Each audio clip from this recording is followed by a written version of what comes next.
All right, peace be to you all. Assalamualaikum. This is Omar Abdul Malik, physician associate, health educator, and endurance athlete. So it's the end of my shift. I thought I'd answer one of the questions that I received on the various platforms with which I'm affiliated on social media.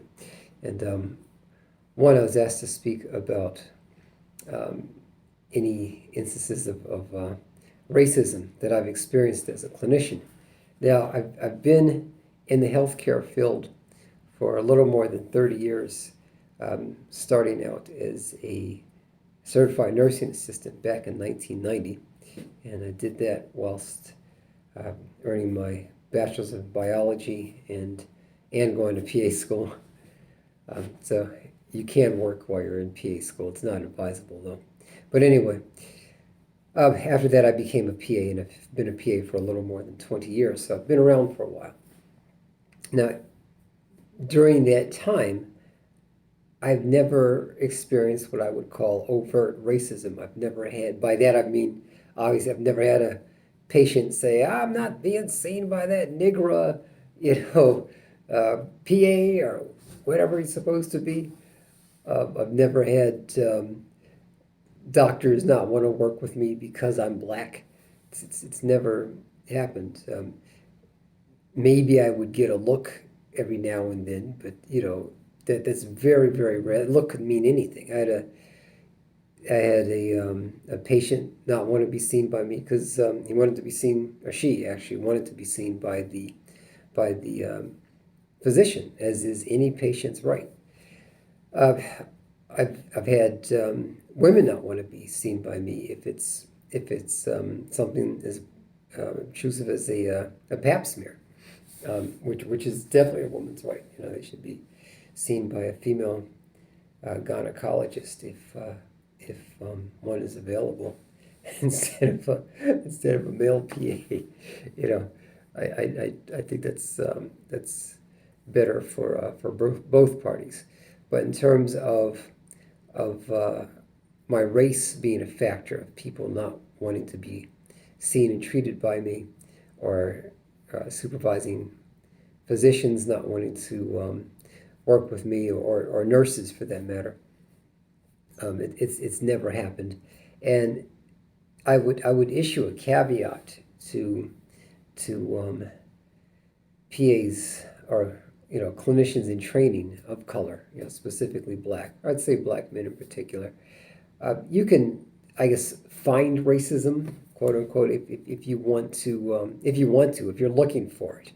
It's in this day and age, especially this day and age of political correctness, we're all kind of walking on eggshells to some extent, meaning that nobody wants to offend anybody.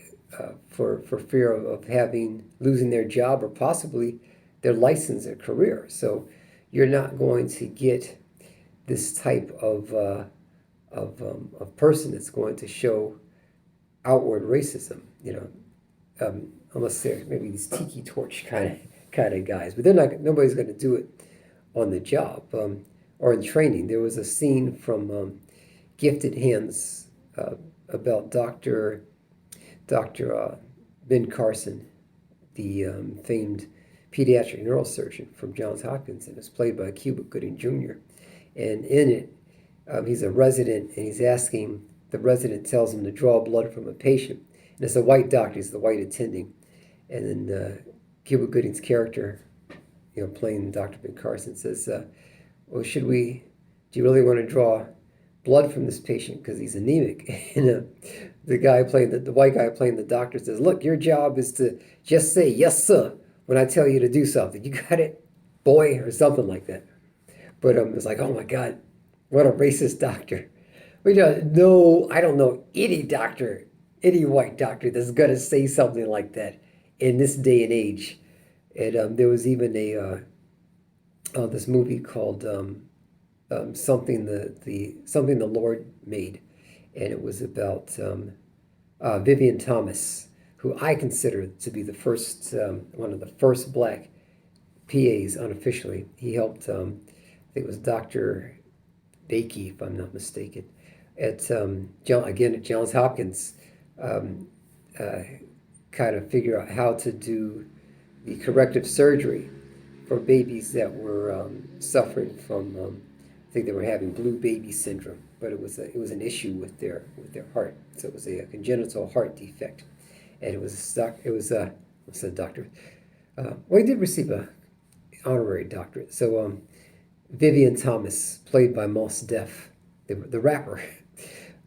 He was what many consider to be the first black PA, even though he was not officially a physician assistant. But he assisted the physician.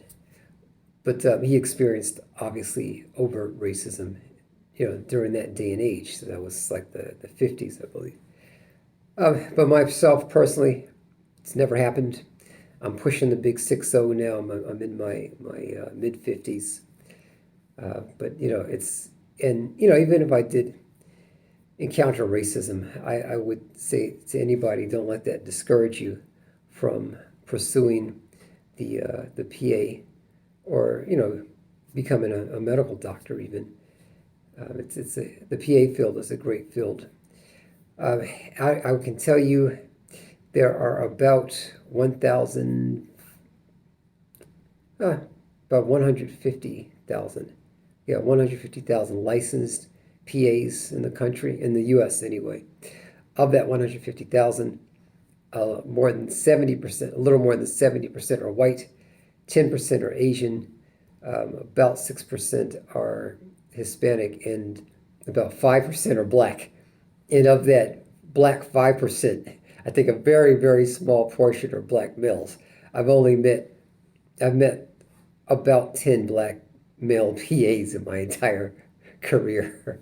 And, I think we're going to see less of us, even if you make the PA degree an obligatory doctorate like some PAs want to do, and then make the education even more expensive, like what's happening now. And medical doctors are the same. There's a little over 1 million medical doctors. Most are white. Of that most, it's about, I think, 70 to 80%. And again, 5% are black folks. And of that 5%, a very small portion are black males. And this was addressed in, I think his name was Dr. DeWitty's book, A Black Man in a White Coat.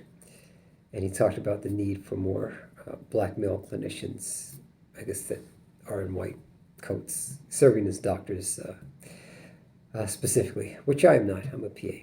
But anyway, I hope that answered anyone's question who was wondering about my experience as a black male and a certified licensed PA. If you have any interest in becoming a PA, you can reach out to me on Facebook, or leave a comment in the comments section, and I'll help you to the best of my ability. Take care. Peace.